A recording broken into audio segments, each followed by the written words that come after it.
Thank you. Good afternoon. Welcome to this Council Cabinet meeting on Wednesday the 9th of December 2020 at 4 o'clock. I'm Leader of the Council, Chris Poulter. Do we have any apologies, please? Connie Spencer, the Youth Mayor. Okay. Do we have any? Is my picture displayed? Your picture's displayed, yes. Thank you. So item 2 then is late items. I'm not aware of any, Chair. Receipt of petitions. There are none. Okay, so identification of items, urgent items to which call-in will not apply. There are none. So to members, declarations of interest on any items in the papers, please. Take silence as none. We move on to item 6, which is the minutes of the meeting held on the 11th of 2020, which I've seen and are okay by me. Can I take I'll propose them. Do I have a seconder? Yes, Chair, Councillor Williams. Thank you. Moving on then to some matters referred. Item 7, recommendations from Executive Scrutiny Board. I'm just going to deal with items 7 and 8 first, and then I'm going to elevate on request item 13 up the agenda. So I'll deal with matters referred first. Item 7, recommendation from the Executive Scrutiny Board, which I've got here, and as usual, as common practice is to give the recommendation on each item, if that's okay. So item 8 then is recommendation from Children and Young People's Board. Is that Andy or you, Yvonne? Or? Yeah, I'd like to speak on it if I may, Chair. Thank you. Thank you. I have noted that the CYP Scrutiny Board had considered a report about attainment and achievement for children and young people with special educational needs and disabilities. This was actually the first time that a report had been prepared that was specific to the attainment and other outcomes for children and young people with SEND. This is an absolute top priority for the Council, and as Cabinet Member for CYP, a subject which is of particular importance to me. I know that one of the recommendations arising from the CYP scrutiny was to recommend to Cabinet that a consultation be undertaken with parent carers across the city regarding absence, SEND, elective home education, attendance, mental health and wellbeing, to ensure that needs were better met. So Cabinet will recall that at our last meeting, we approved the SEND strategy and coordination co-production charter, both of which have been developed following extensive consultation and involvement from parents and carers across the city. The principles of co-production are at the heart of everything that we do as a local area, and as we work to make Derby a city that works for all children with SEND. So as a Cabinet member and member for CYP, we're absolutely committed to consultation and the involvement of parents and carers in all aspects of our strategic developments and improvements. However, it is important that co-production and consultation is purposeful and is carried out in a focused and targeted way, as well as reflecting the areas for which the Council has a statutory responsibility, either to deliver services or indeed consult. This means that we will carry out consultations as appropriate, moving forward with parents and carers, and certainly in the work that we are doing as a local area in relationship to SEND, there is a positive and constructive working relationship with parent carers together, and co-production is absolutely integral to our work.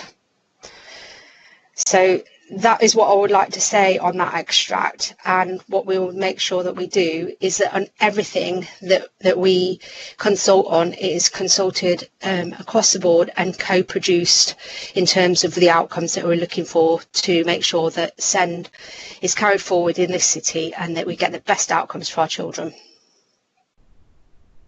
Thank you for that. So Executive Scrutiny last night considered this item and this recommendation from Children and Young People Board and agreed to note the recommendation. Does anybody have any other comments or questions on the subject? Chair, it's Emily. I was just going to say that Alex has put in the comments that the chair of the CYP scrutiny is on the call, if you just want to check there. Okay. So, to the Chair of GMYP Scrutiny Board, any comments or any further questions? Hi, yes, thank you, Councillor Poulter. The local authority has a statutory responsibility with regard to ensuring appropriate provision for pupils who have an EHCP. There is no such statutory responsibility for pupils categorised as SEN support. However, there are moral and financial arguments for a focus on improving outcomes for this group so that they do not need to have an EHCP assessment because their needs will be met and they can flourish in their mainstream schools. If outcomes improve for pupils who have special educational needs and or disabilities, they will improve for the city as a whole. Concerns were raised regarding attendance and exclusion. Persistent absence of pupils with SEND has already begun to emerge as an issue over the primary phase. And whilst the authority is actively engaging and supporting improvement, and this was noted, it is felt that a city-wide consultation with parent carers to better understand where needs could be met would be hugely beneficial to help improve outcomes in Derby City. Therefore, as Chair of Children and Young People's Overview and Scrutiny Board, I would again like to recommend that Cabinet, that a consultation to be undertaken with parent carers across the city regarding absence SEND, elective home education, attendance and mental health and wellbeing to ensure that needs are better met. I cannot stress in the times we're in the importance of listening to parents citywide. Thank you. Councillor Lynn, hear that. Have you approached the Cabinet member with this proposal beforehand? If not, why not? I'm sure the Cabinet member is reading the papers, Councillor Poulter. So you haven't approached the Cabinet member around this further recommendation, no? With such an important issue, I wouldn't think I would need to be fair. I think it, you know, it kind of speaks for itself. Straight yes or no, Councillor Lynn, would work for me. I'll take that as a no then. Councillor Williams. Yeah, thank you. As I said earlier in my response to the extract, of course we'll be consulting parent and carers across the city, but it's got to be targeted and it's got to have meaningful outcomes, and to do that we need to do it in separate pieces, and we will be doing that as we work through the SEND strategy, but also working with parent carers across the city, which we've already been doing in terms of the graduated response, which is actually work that Danielle knows well about, sorry, Councillor Lind knows full well about, which actually does work on those issues that she was talking about children who do not have an EHCP. And we're still working on that. The resolution and the outcomes of that will not happen overnight. But as everybody knows, we have been working full on to make sure that there is some really good outcomes going on in the city. There's more to do, absolutely, but we will consult on these individual processes as we go along. There's no point doing a full-on consultation with all of those things in one, because the message will get mixed up, has to be targeted, has to be correct, but we will absolutely co-produce our outcomes with our parents and carers and with schools and with everybody that wants to be involved in this. This is such an important issue. Okay, thank you. Any other queries, comments on this issue? In Cabinet, are we agreed to proceed on, accept that on the basis as outlined by Councillor Williams? Agreed. Okay. In that case, we'll move back to the agenda, and I think we agreed to bring forward item 13, which is in relation to changes to Derby's household waste recycling centre at Rainsway. Rachel, are you going to lead on this, or Councillor? Yes, I am. Thank you, Chris. Thank you, Leader. So colleagues, this report is focused on the Rainsway site, which is a site for household waste recycling, and probably worth just sort of reinforcing that around the role of that site around household waste for residents in the city. The report is really building on the lessons we've learned during the COVID emergency and what we've learned in terms of putting in a new booking system and arrangements that were put in essentially to make sure we have public safety in mind, but also to understand how that would work and understand better about our customers' use and their perceptions of how they use the site. So learning the lessons from some of that, having that booking system in place. Fundamentally, the report is to recommend that we maintain the booking system, and some of those recommendations about how that has improved, if you like, the use of the site and the ability to maintain the right usage of that site.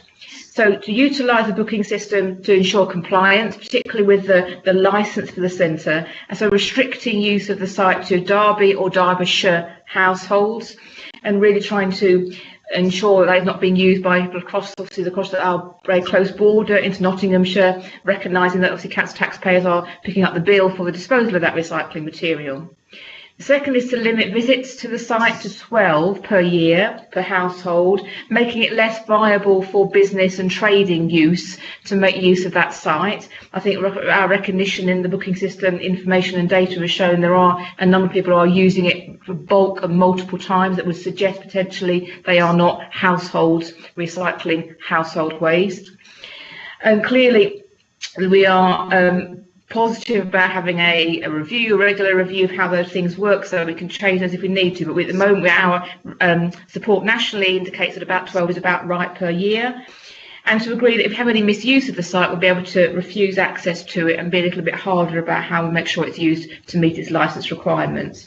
So overall, the report really is about allowing a more effective management of the site for users, to maintain the booking system, which also has had major impacts on reducing traffic queuing and disruption to local residents around the site, to improve the customer experience, to make sure we're adhering to the licence, restrictions on the licence for the site, and to support the council taxpayers of Derby, Derbyshire around using it.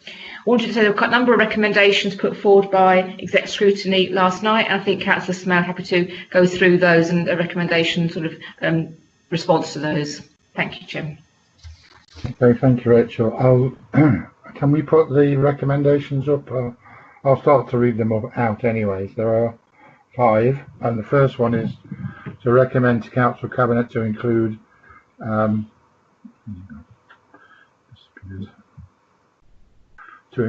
an appeals process for the 12 visit limit. The second one is to recommend to Council Cabinet to include cargo bikes.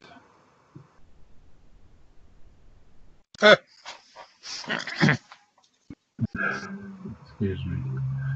To include cargo cycles and cycles with trailers to be able to bring materials to the site.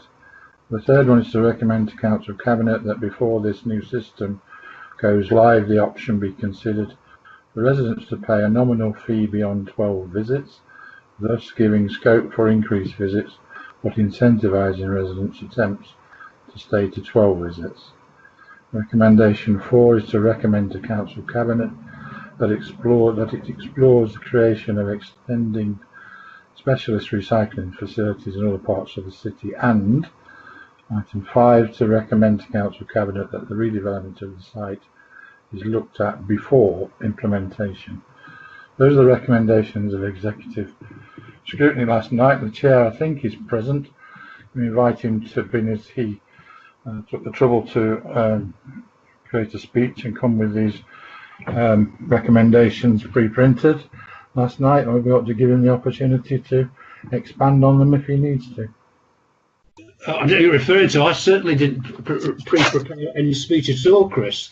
I mean, these recommendations were actually, none of those recommendations were from me, they were from other members of the committee. But the general point that I wanted to make, and this was shared by members of the executive scrutiny, that these proposals will lead to a rationing of Derby residents' attempts to recycle and to an increase in fly tipping. So there's major concerns. Some of the recommendations made by my fellow committee members were an attempt to address the many problems that they felt these proposals would throw up. Thank you, Chair. Okay, Councillor Smale, did you want to respond to the recommendations? Thank you very much, Chair. Yes, I would like to speak at length about the Cabinet report a little bit later on, but first I think we will address the Scrutiny Board recommendations. So referring to the first point, to include an appeal process for the 12 visit limit, we would have done this unofficially, so we can look at implementing this officially. So what we would need to do now is to agree a criteria and a process through the system, which we can implement in spring 2021. So I'm happy to accept that recommendation. I've got no problems with that. So moving on to item 2, very creative, this one. Include cargo cycles and cycles with trailers to be able to bring materials to the site.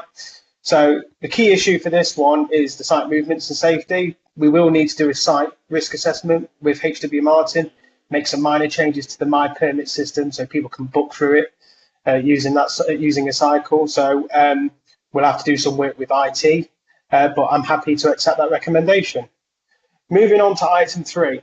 Ismail, sorry, on that one, you'll be monitoring the effect on the queues at the centre for that as a result of that.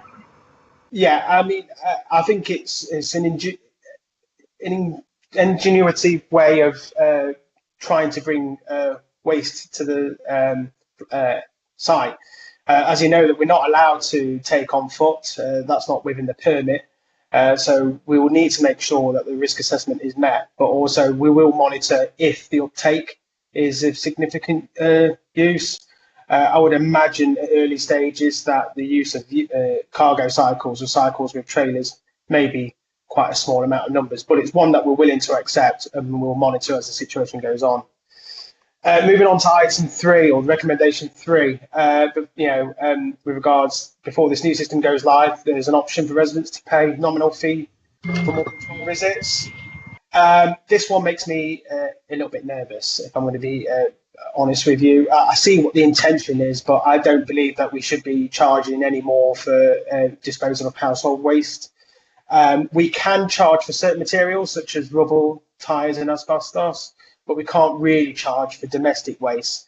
So it's something that we could potentially look at in terms of some of the more hardcore stuff of rubble, tyres and asbestos. But I think point 1, recommendation 1 that's come forward kind of negates this one a little bit, because if people do need to use the site more than 12 times and it is genuine use, then we'll go through that appeal process. And obviously there's also additional advice on about managing waste, either having additional brown bin or additional blue bin. So on this premises, I will be rejecting recommendation 3. On recommendation 4, the issue of encouraging recycling and discourage tipping is also important. We know that's part of the process that the PPOs have been working quite well on. But also it was recommended by the Cabinet to explore the creation of extended specialists facilities. This has been tried by the waste services many times historically under previous administrations, not just this one, previous 2 or 3. I think we've all seen sites historically where we can dispose of card, bottles, paper. Whilst the intention of them is incredibly good and well-meaning, it does attract fly tips. Waste a magnet, magnetizes waste. So if, for example, I think about 18 months ago, we had one in Normanton. It was, again, the intentions were well, but the fly tipping was horrific. And because the council was having to clear it every single day, it just pushed more people to tip because they knew the council was going to collect it. So based on this, I am going to refuse the recommendation. However, it doesn't mean that we wouldn't look at creating any extended specialist facilities. It's just that I don't want to overpromise something that the city can have, but we might be able to look at different key individual sites where we know it can be managed safely and properly. And moving on to the final one, recommendation 5, which is the redevelopment of the site. Well, again, the booking system has negated this. There was plans afoot, I think even under the previous administration, to look at a new design flow of how the traffic enters the site, effectively just to increase the queuing away from into the front of Rainsway, but actually to go into the back. All it will do is make a queue bigger.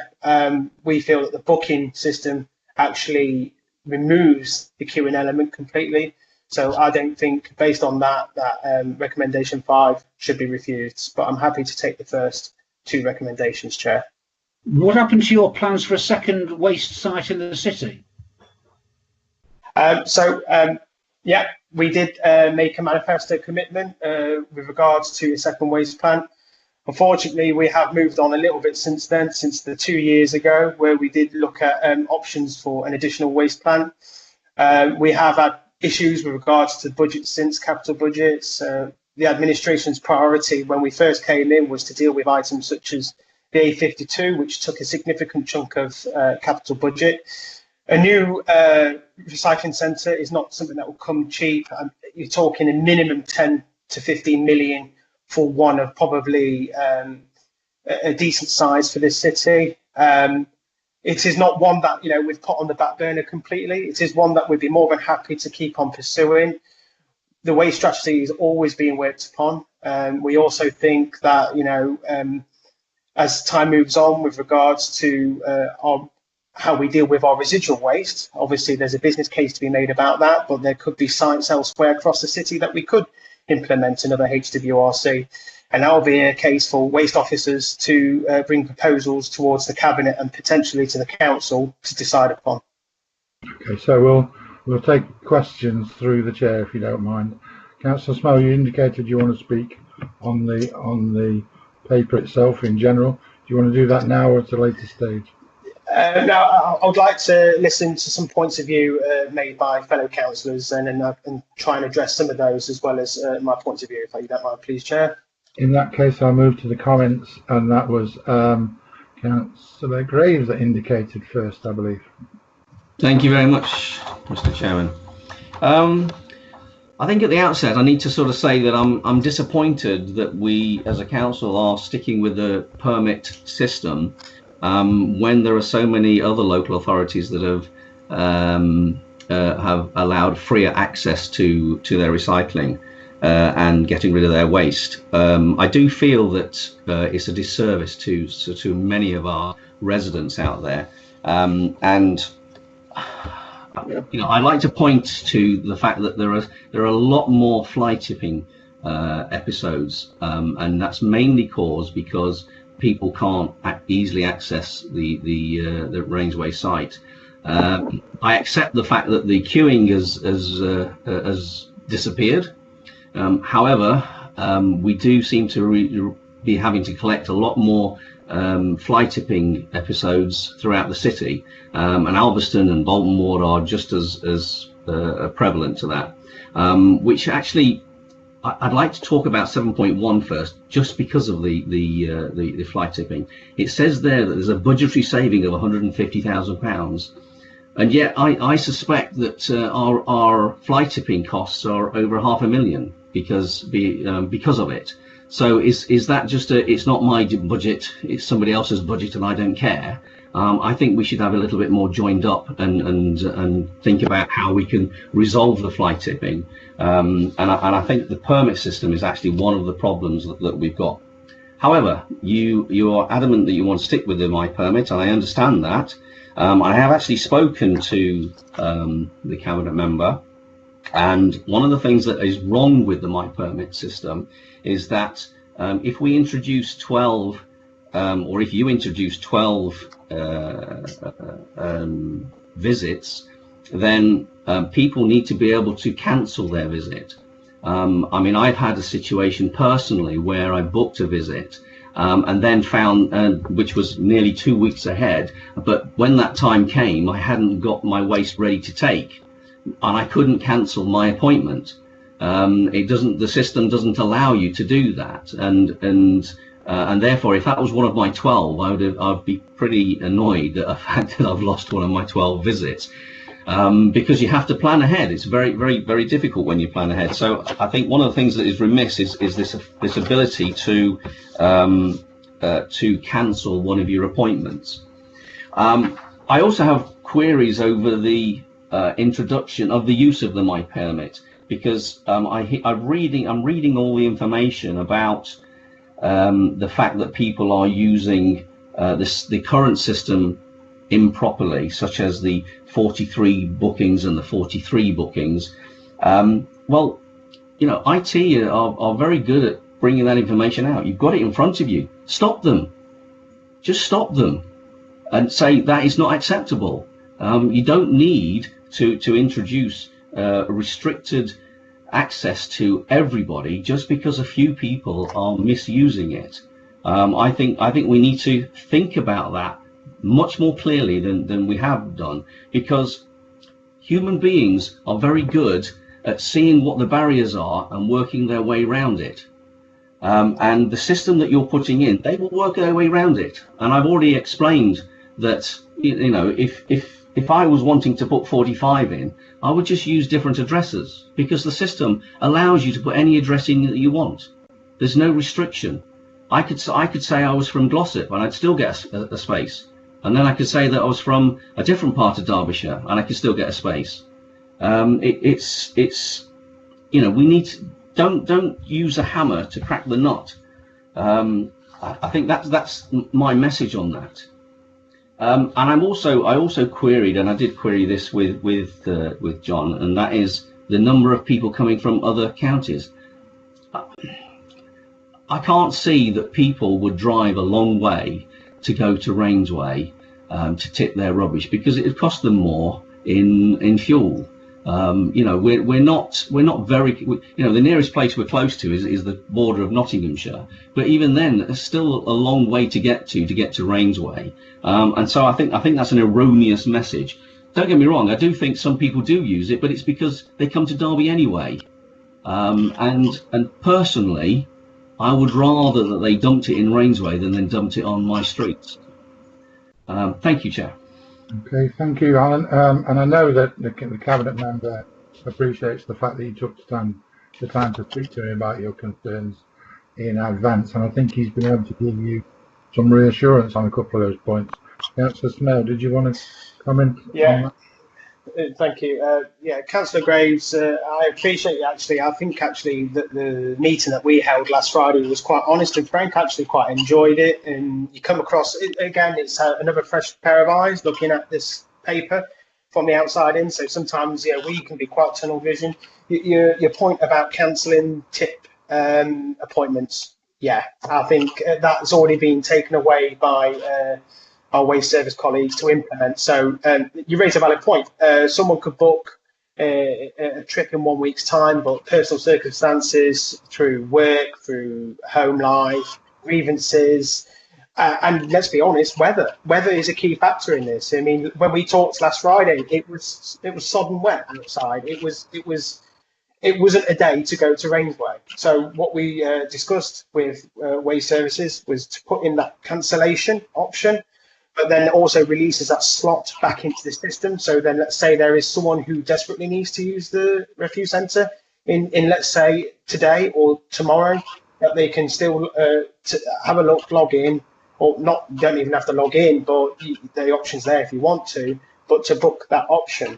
So absolutely, Councillor Graves, we'll be taking that one away. And you also raised one very good point about the amount of bookings you can do in one go.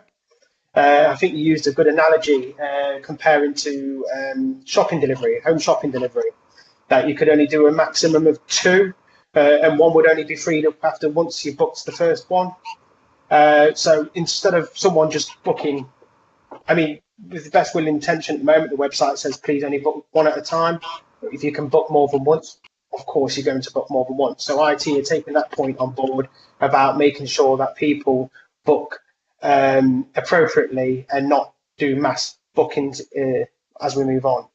I do take on your point regarding to other towns or other areas in Derbyshire using the site. There may be an opportunity in February next year that this could change.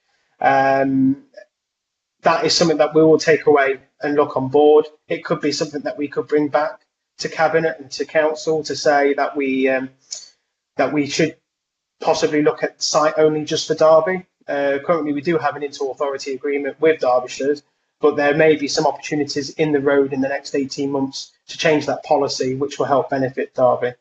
But I do take on what Councillor Graves has put on board, and it was a good discussion that I had with him on Friday. And by all means, I would like to have those conversations with other councillors if they have any queries in the future. Thank you, Chair.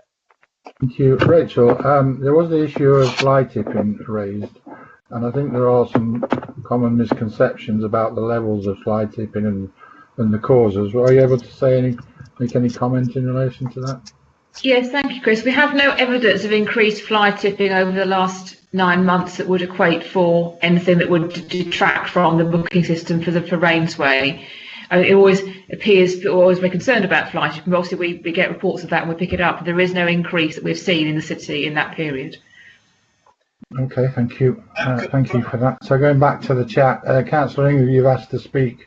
Unfortunately, in these meetings, there is no provision for you to be able to speak, so I have to move on to the next one, who is entitled to speak, Councillor Schenker.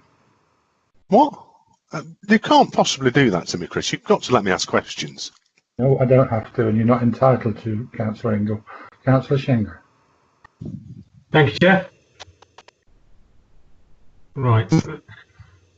There's a number of sections in this report which are sensible and they should be looked at and they should be explored further.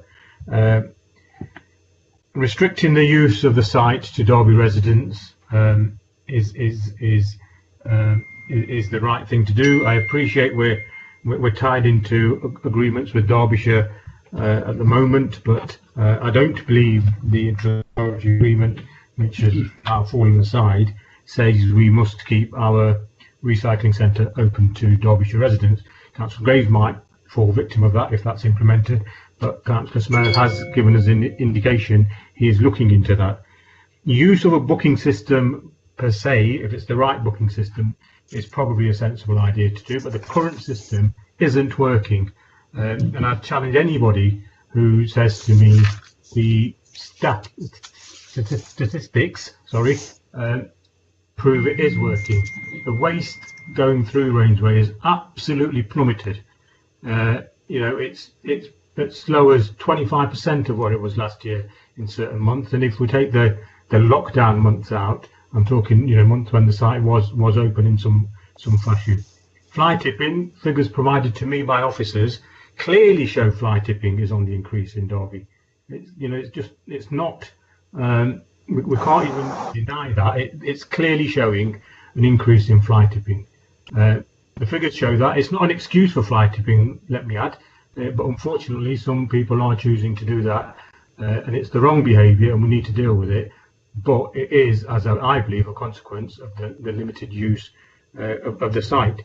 This is a budget cut and a service cut, and you can disguise it in any other way that you want.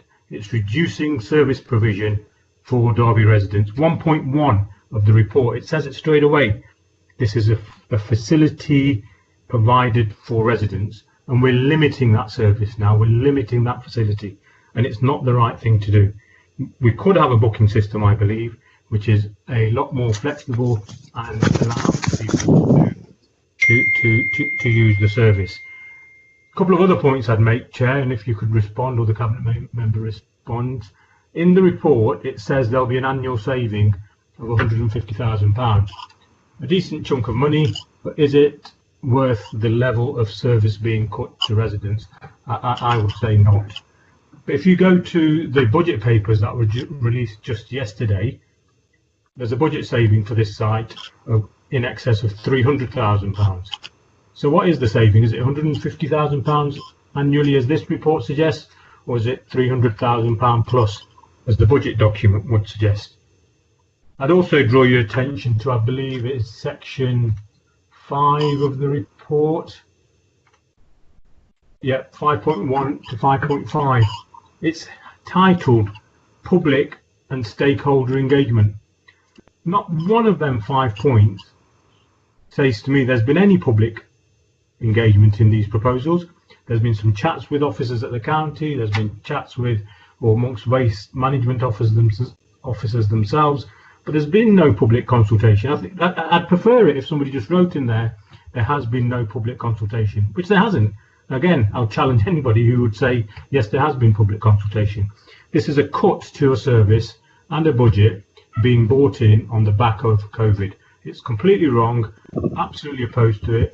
I would urge the Cabinet to pull this paper and go and consider it, and then those points which are valid and could be brought in and implemented in a controlled manner are brought back for further consideration at a later time.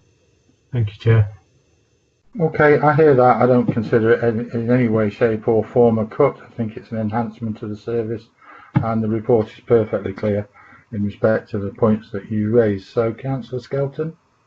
So could I just get some of those questions answered, Chair? The report's perfectly clear, Councillor Shank. Oh God, it's one of those again then. It doesn't say it in the Really, report, this is does it? unbelievable. It's shocking, Chair, that you're not prepared to stand up to a bit of challenge and respond to some genuine concerns. Councillor Shank, I'm moving on. Councillor Skelton, please. You're not prepared. It's unbelievable. Can I just ask the monitoring officer then? Can you come to order, please? The public will judge this. Public will judge this. Can I just ask a question to the monitoring officer then? If questions posed by the Leader of the Opposition should be answered at this stage of the meeting? The answer is that the report's perfectly clear on the points that you raised, Councillor Shank. It isn't. There's a discrepancy against the budget saving of 150 grand versus 300 grand. That's just purely a simple question of clarification. Yes, you raised that in the budget process. Councillor Skelton, please. £150,000 is in this report, Chair. To come to order, please. To the Chair. Thank you. Councillor Skelton.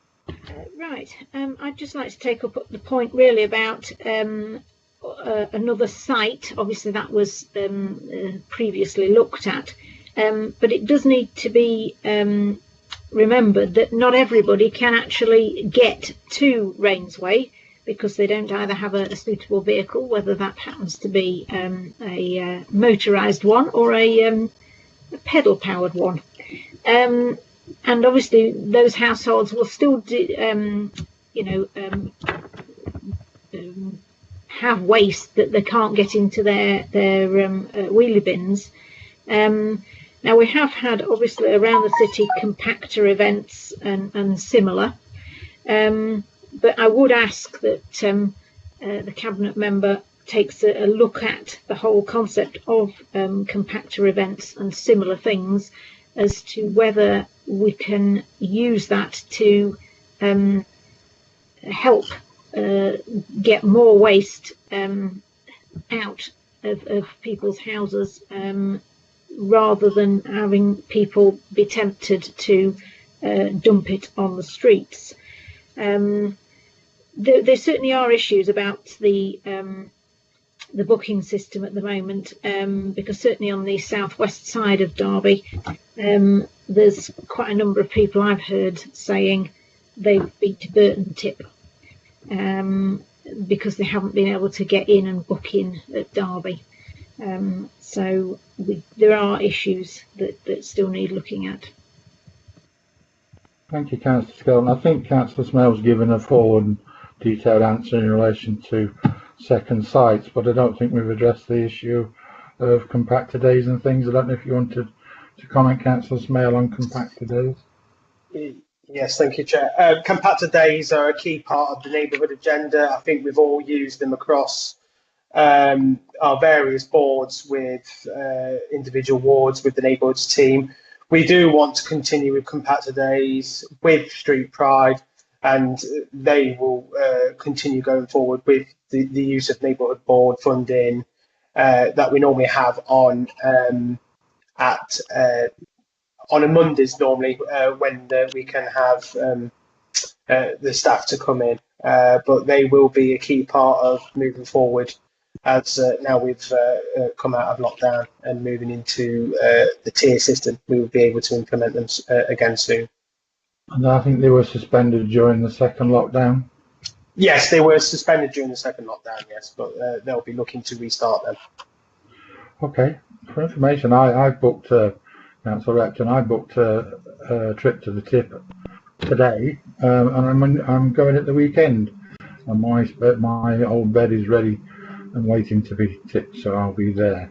Well, Councillor Ralston, you wanted to comment? For privilege. Thank you, Chair. Actually, yeah, it's on the similar lines, really. I've just had I think it's important to clarify that this system has been put in at a very difficult time. Our IT and the officers that have put this together have done an amazing job to get this in.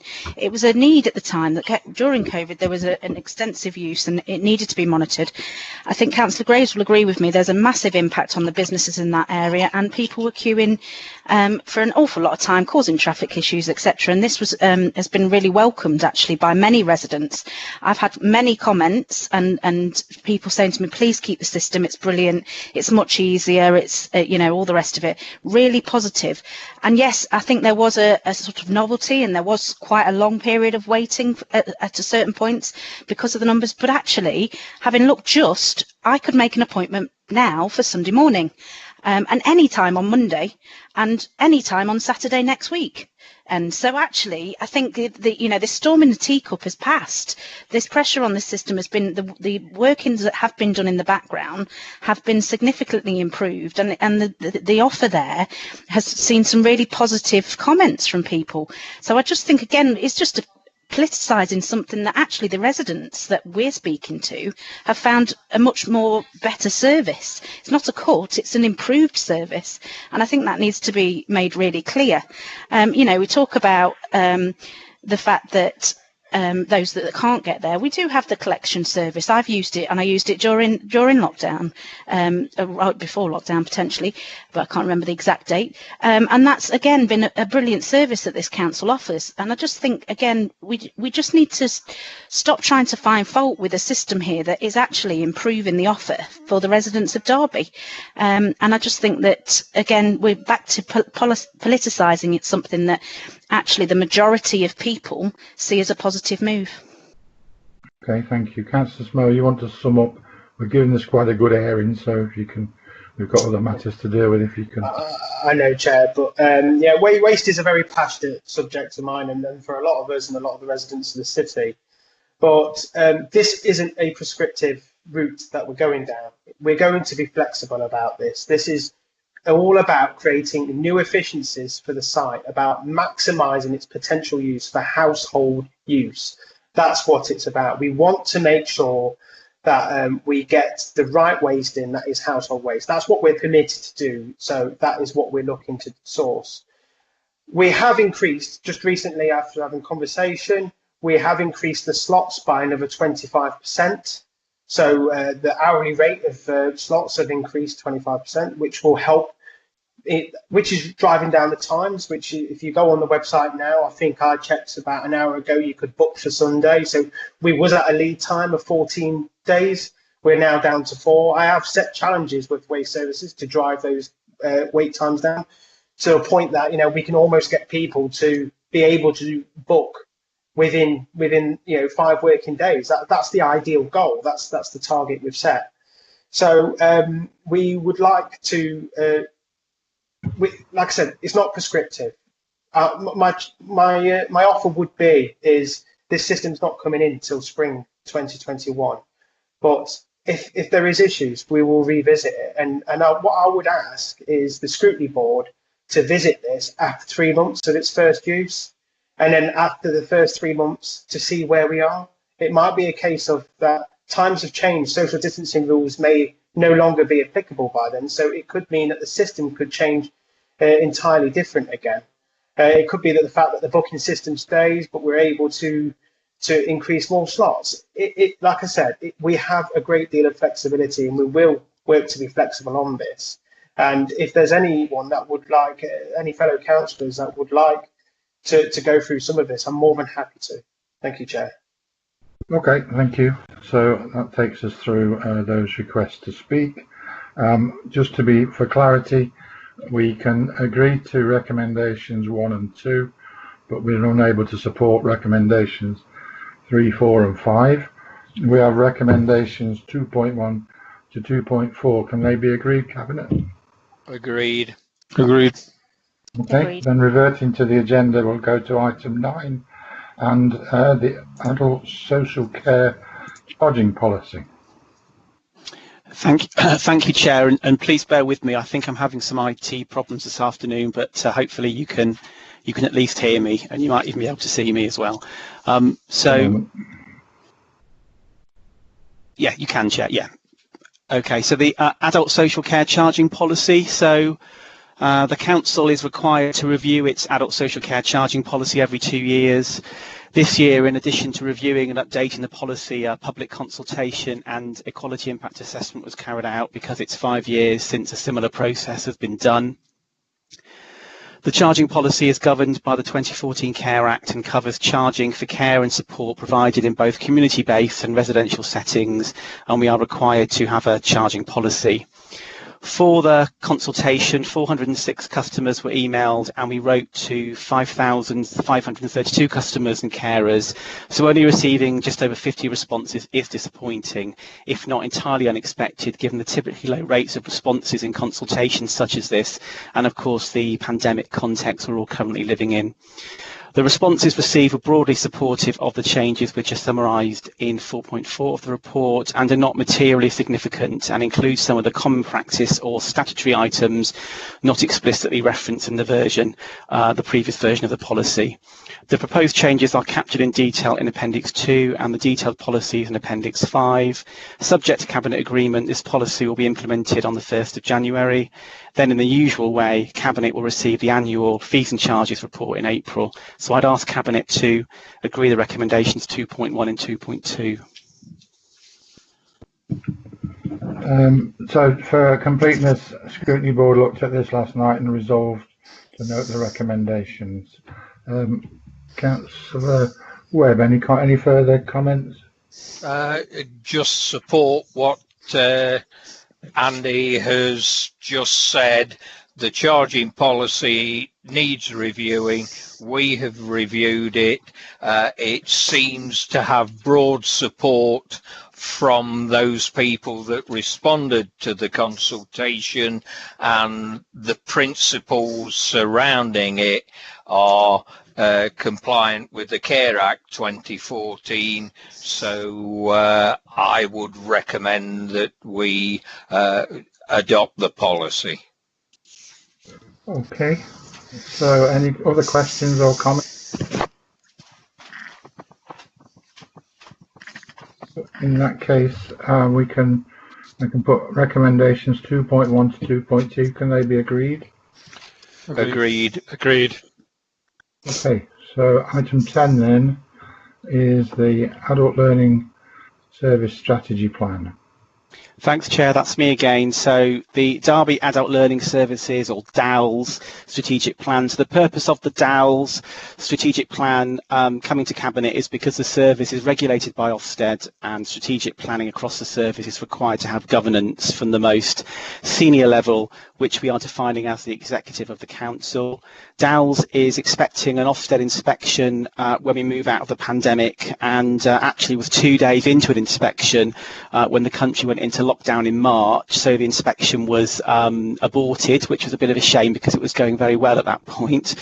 The recommendation is for Cabinet to approve the DALS strategic plan, which is attached. The plan prioritises a learning offer that focuses on health, wellness, skills and employment.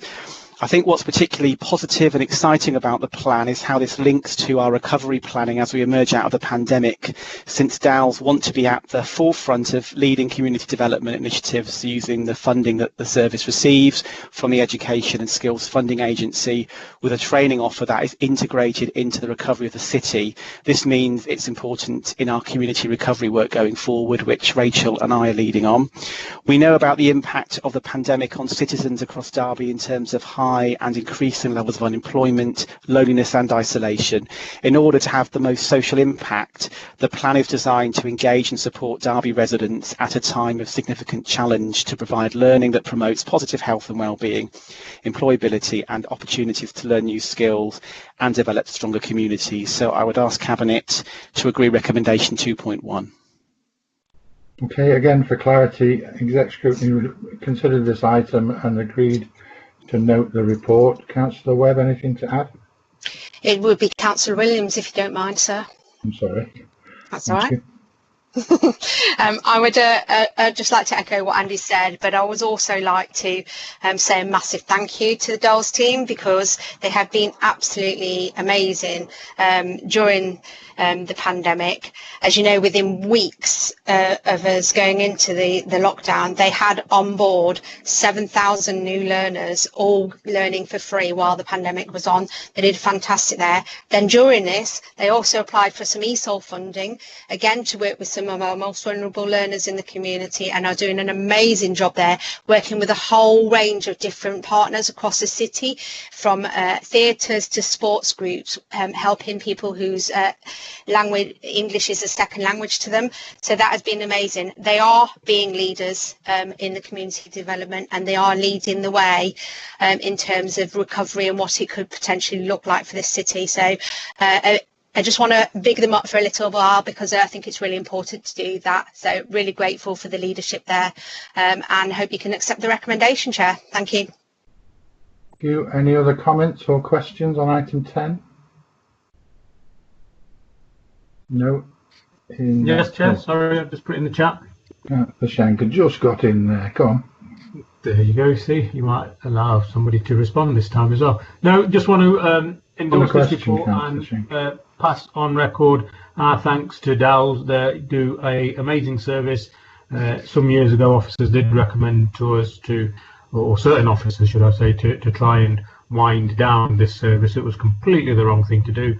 And since the stewardship of Andy and his team actually invested in this service, given them the necessary support, and they've grown from strength to strength, and it's a brilliant success story. Thank you, Chair. Do you need a response to that, Councillor Schenker? Well, I don't know whether you'd be prepared to do one this time, Chair. We ask Councillor Williams if she wishes to respond. Absolutely love it. Thank you very much, Councillor Shanker. I appreciate it, and I shall pass it on to the leadership of the DALS team. Okay. Thank you. In the absence of any other questions, then we'll put recommendation 2.1 to Cabinet. Can it be agreed? Agreed. Agreed. Okay. Agreed. In that case, we'll move on to item 11, the approval of the Council Tax Support Scheme 2021-2022. Simon? Thank you, Chair. This is an annual requirement that we bring back the Council Tax Support Scheme. The recommendation is there's no change to the scheme. Just to give you a bit of context, there's currently 17,402 households in receipt of council tax support. For those people working age, they are required to make a 30% contribution. For those people not of working age, they get full council tax benefits. That has been ameliorated or negated a bit in this year by the government giving 2 million of hardship funding that got allocated to council tax support claimants, and therefore many residents in the city have not had to pay this year. That is an increase of 809 from this time last year, but before the pandemic we were seeing a reduction in the number of council tax support claimants, which was very pleasing in the sort of normal economy as it was. Thank you, Chair. Thank you. Welcome funding from the government on this one. Councillor Ralston, your portfolio, I think, perhaps. Any comments? Thank you, Chair. We've got a scrutiny recommendation, I believe, haven't we? But just on this as a whole, I think it's it's important to recognise the importance that this brings to the residents of the city that are in need, and that contribution from government to even more during COVID, I'm sure, was greatly received by those that were in need of that additional support. Okay, so on item 11, actually, Exec Scrutiny looked at this and resolved to note the report. There is a recommendation on item 12. Thank you, Chair. In the absence of any other contributions, I can put recommendation 2.1 on item 11 to Cabinet. Can it be approved? Approved. Agreed. Okay, moving on to item 12 then, and that is the discretionary award policy. Again, I suspect Simon. Thank you, Chair. This is a single discretionary award, which members of the Cabinet will appreciate is a combined award now, picking up discretionary housing payment, which is a payment for up to 6 months, council tax hardship, which and the local area assistance, things like white goods, food vouchers, payment for utilities. What this report does is to update the policy for the inclusion of the support we gave to the people in receipt of council tax support. So that has been major amendments. There are a series of other amendments just to make sure that the referencing in it is referencing the current framework of welfare support and other support that individuals can get. And there was a query at executive scrutiny last night, which I think will come up, which I can answer now or when it's brought up on the screen. Thank you, Chair. Okay, well, we'll deal with that recommendation last night from exec scrutiny. If we can put it up there. The board resolved to recommend to Council Cabinet that it not approve the single discretionary award policy until the internal administrative change related to Brexit has been clarified. To be honest, I don't really understand that in detail, so perhaps Councillor Repton, you'd like to explain where the board was coming from last night on this one?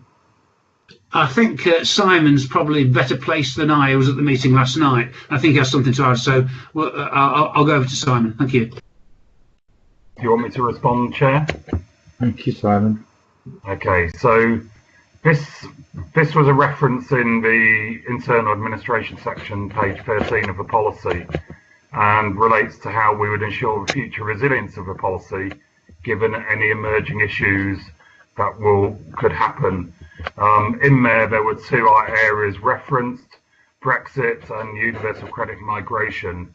They were given as examples of information that might change in the future. I can confirm there is no direct application of a change relating to Brexit in this policy change, which I think was Councillor Willoughby's query when he raised the query at executive scrutiny last night. Thank you, Chair. So there's no apparent need to delay the taking the decision at this point? Absolutely not, Chair. Okay. Councillor Ralston, did you wish to comment any further? Just to agree on that, Chris, I don't think there's any real need to delay the signing off of this. I think it's important to get this through.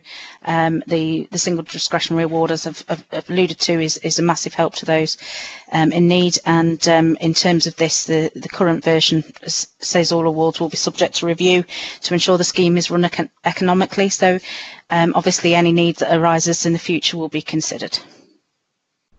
Okay, thank you. So in relation to this, we have recommendations 2.1 to 2.2. Can they be agreed? Agreed. Okay, so we've dealt with item 13. We move to item 14, contract and financial procedure rules. Simon. Thank you, Chair. Members be aware this is a standard part of our agenda, and on tonight's contract and financial procedure rules, there are 3 items. The first is a write-off of debt in respect of your bus going into administration, and the report details the debt outstanding. That relates to fees for the arrivals and departure from Derby bus station. The second one relates to application of a contribution from another council, in this case Sinfin, South Derbyshire Council, towards the park at Sinfin. So that is the reason it's come here, to just notify you of the application of a section 106 from another council to a development in the city. And the third item is in respect of proposed allocations from the winter support grant. This is a grant that the government has given councils. It's a grant specific for 2021 and must be spent by the 31st of March.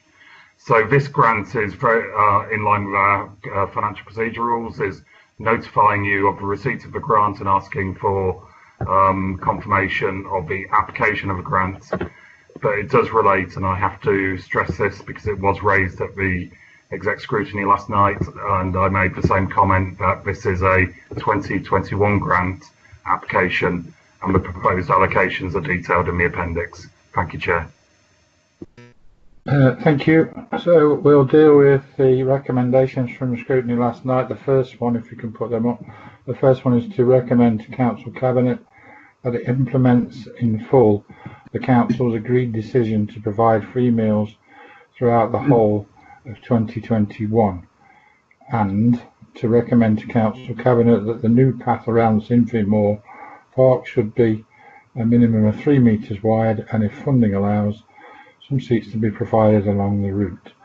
If we deal with the first part of that first, we're not in a position as a Cabinet to make that decision formally now. Standard procedure under the Constitution is for Cabinet to receive a report, a detailed report on the recommendation from full Council for the Executive to make a decision on such matters. So we're not able to comply with the recommendation from exec scrutiny last night, plus what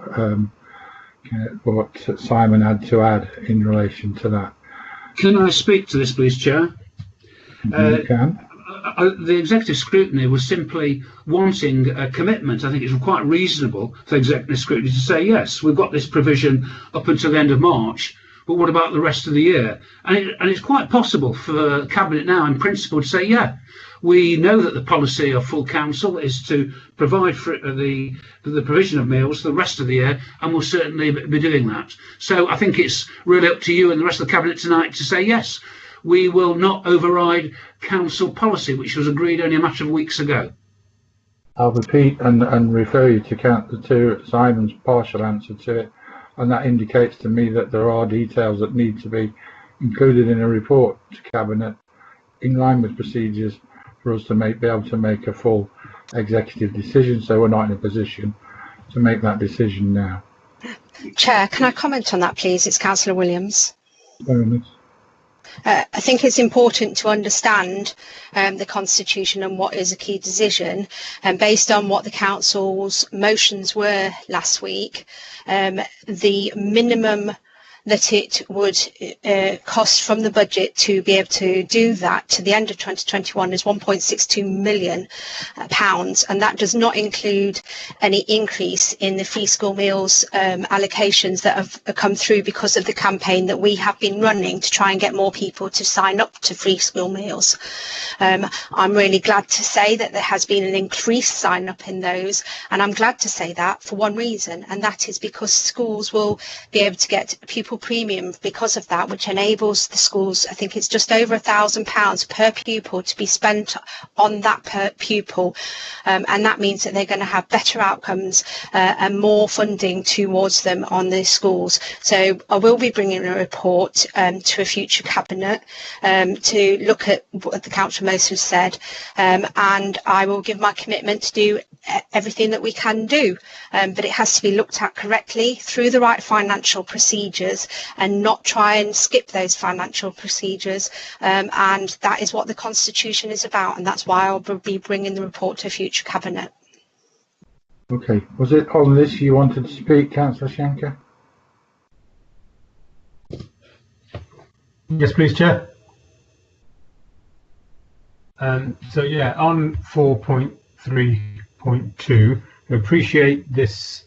The grant awarded to Derby City Council was for 2020-2021, although in the press statement from the Secretary of State that you kindly shared with us all, it did sort of allude to this being a longer term in 21, but obviously that's not what actually the grant was for.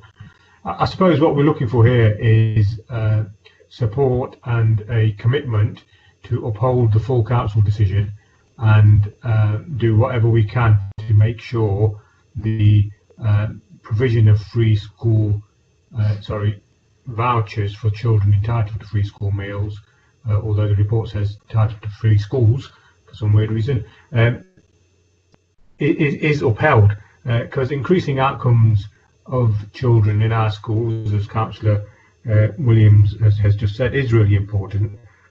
If them children are hungry, you know, it's just going to be so much more difficult to actually improve those outcomes, because we just can't have that situation where children in Derby in 2020 or 2021 are going to sleep hungry.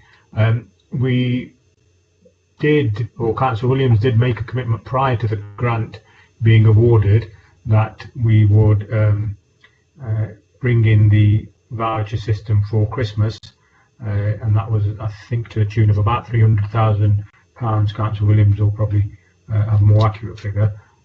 So it was welcome we got the money from government to cover Christmas and February half term, but that £300,000 that we were going to use at Christmas, in my mind, we could then roll forward and use in for the Easter holidays next year, and then again we need to do our work if we're going to make it a priority to cover other holidays throughout 2021. So really, Chair, for me it's just a commitment from yourself as the leader, from the cabinet member, and from the administration, is, you know, that we will not leave any stone unturned in trying to make sure we find the funding in the budget process to cover the whole of 2021. Thank you. Much as you might like it, Councillor Shanker, we're not going to reopen that debate tonight. You've had a clear explanation from Councillor Williams and myself as to the due process. I will ask Simon, did you want to add anything to your comments in relation to 4.3.2? Right, I'll just have a look at it again. Oh, Simon, that's just in relation to the period for which this funding covers. Yeah, the grant is very specific that it is for this financial year only, and obviously what is detailed in report is to how to spend the full 899,000 to the maximum impact for the people of Derby, and in the appendix it gives some useful information about the volumes that we are expecting. Obviously, as Councillor Williams has said, if the numbers go up, which mean that these are not sufficient, then the council will be looking, using other COVID money and money in this year to meet that commitment on the 4 or 5 bullet points here. So that's all I need to add, Chair. Thank you. Councillor Ralston, it's on this, you want to comment? Yes, thank you.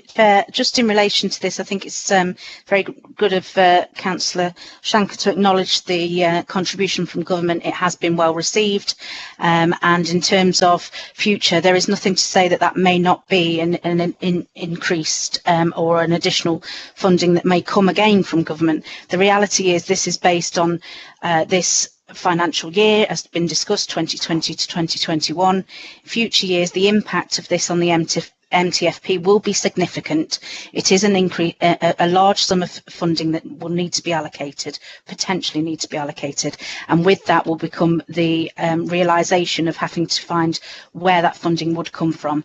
And it surprises me that Councillor Shanker hasn't alluded to the fact that the suggestion was to reduce the reserves further, and in this current climate that wouldn't be inappropriate as we go into the unknown of post-COVID. We need to look at this. It needs to be presented properly. It needs to be a full, detailed, worked up cabinet paper brought to us to consider properly, not on the back of a fag packet. Okay, so in the comments, Councillor Repton, no, you've had the opportunity to present this item or the recommendation, which to deal with that, clearly due process is for it to come to Cabinet and be dealt with by way of an executive decision. So we can't accept that recommendation. The second recommendation under this item is in relation to Sinfin Moor Park, and from my point of view on that, the design will be put forward by the officers, the most appropriate design. If that can be 3 metres wide and that's appropriate, that's fine, and if within the restrictions of the funding and the plan, seating can be provided, then all well and good. So we can accept that recommendation, I'm sure. So Karen, can I just, well, we have to deal with the recommendations on this, and that is, if I'm right, to just 2.1. Cabinet, can we accept recommendation 2.1 on item 14? Agreed. Agreed. Okay, so Karen, can I check, does that complete the business of Cabinet tonight? I believe it does, Chair. Thank you very much then. Thank you everybody for your attendance. Can I just ask the leaders of the other groups if they don't mind stay on once the meeting's been closed to the public, please, just to address an issue around a follow-on meeting. Thank you everybody. Good night. Thank you.